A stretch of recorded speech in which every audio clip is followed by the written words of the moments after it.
So I'm actually here with the boys, as I call them, and you've been literally family members of ours for the last 6-7 weeks, right? Yes. So yeah, I got sick I noticed that I got sick in May. I got, all of a sudden I just didn't feel well, needed to lay down, and I just really never got back up. And they did tons of tests and scans and hundreds of things and months of work. And then they said, you have long COVID. And, but unfortunately, we used to have a long COVID clinic, but we shut it down because there's nothing that can be done. So I'll see you in 2 months. And they left me to just fend for myself. And so luckily I found you guys, and I read the reviews, I watched the videos, and realized that it was worth taking a shot because I had an 80% chance, it seemed. So I figured we would do that. So we bought tickets really quick, I think 10 days out.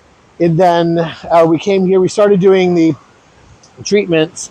And then I think while I was doing my treatments, we were talking to other people because Frank had some cardiac issues in the months prior to us coming here, like palpitations, dizziness, anxiety, and chest pain.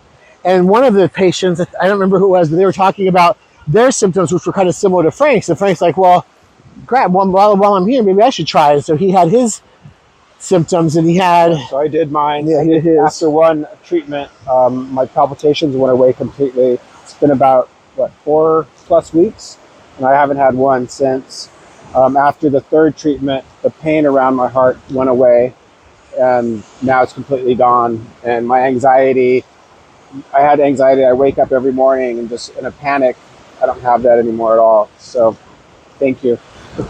Yeah, and I went from having like one good day out of 2 weeks, and the other 13 days would be considered like malaise days, where you feel really bad, poisoned, laying in bed, fetal position, feeling just absolutely like kind of like hungover or poisoned, really is what it feels like.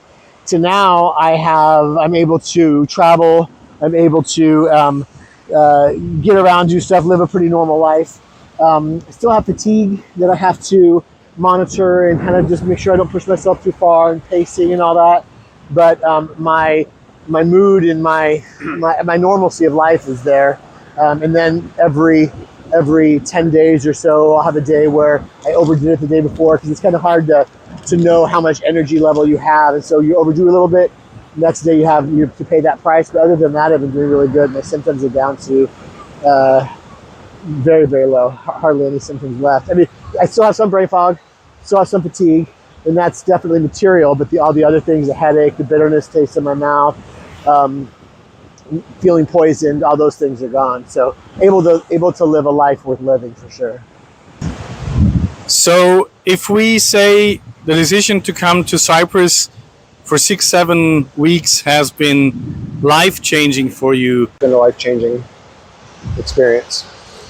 Yeah, for me, especially because I was so sick before, and now I'm able to go for, when I first got here, I could only go for, the restaurant that was close to the house was 500 meters away, and it was hard for me to get there. And now I just did walking around Turkey on tour, touring around.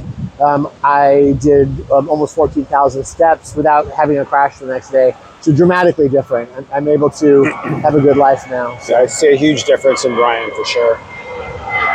Yeah, it's pretty amazing. It's miraculous, really.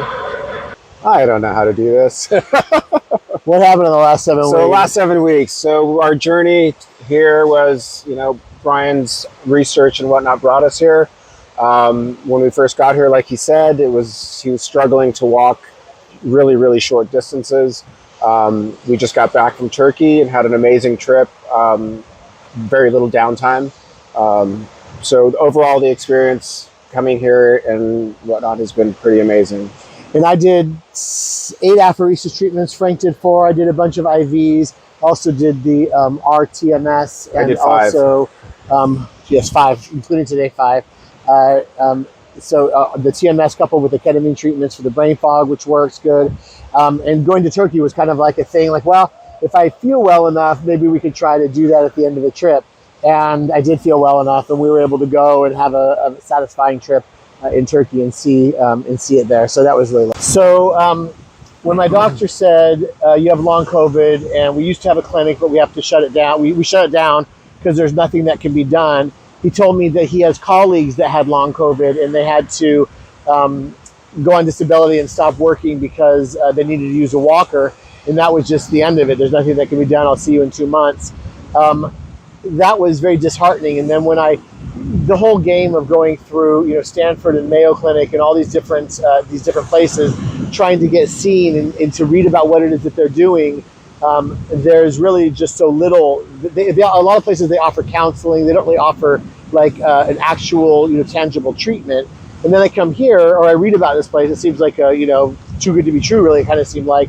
Then I come here and I'm seeing not just myself being cured, but you know, at least 8 out of 10 people around me that I'm just coming in contact with, and the people that are leaving as I'm coming, and they're talking about how life-changing it was and what their condition was before they got here.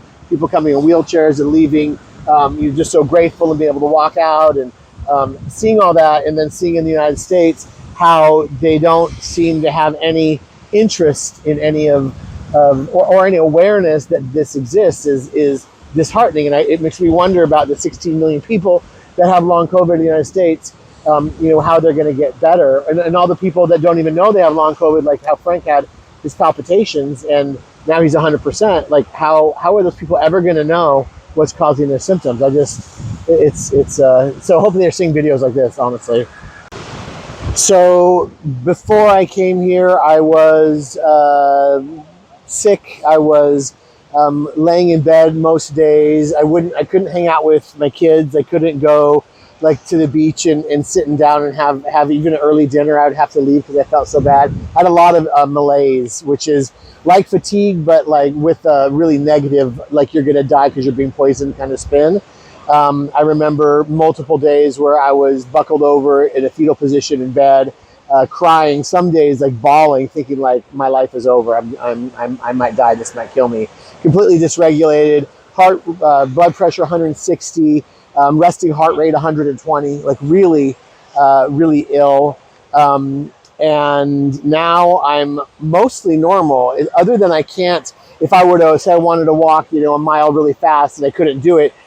Other than I would have to change that behavior to walk a mile slowly and just be aware not to go too quickly. Other than that, my life feels pretty much normal. And then plus there's brain fog and stuff. I lose my train of thought. I get too easily triggered and whatnot a little bit. But compared to where I was before, it's a dramatic shift. So, and I have to say, yes, it's a huge shift for Bryan. For myself, there were pretty mild issues. And I wasn't putting 2 and 2 together until I got to Cyprus, and yeah.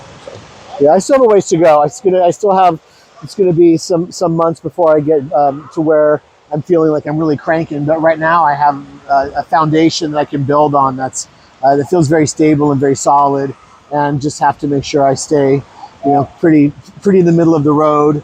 And then over time, I'm expecting that I'll get, if not 100%, close enough to where it's arguable or negligible.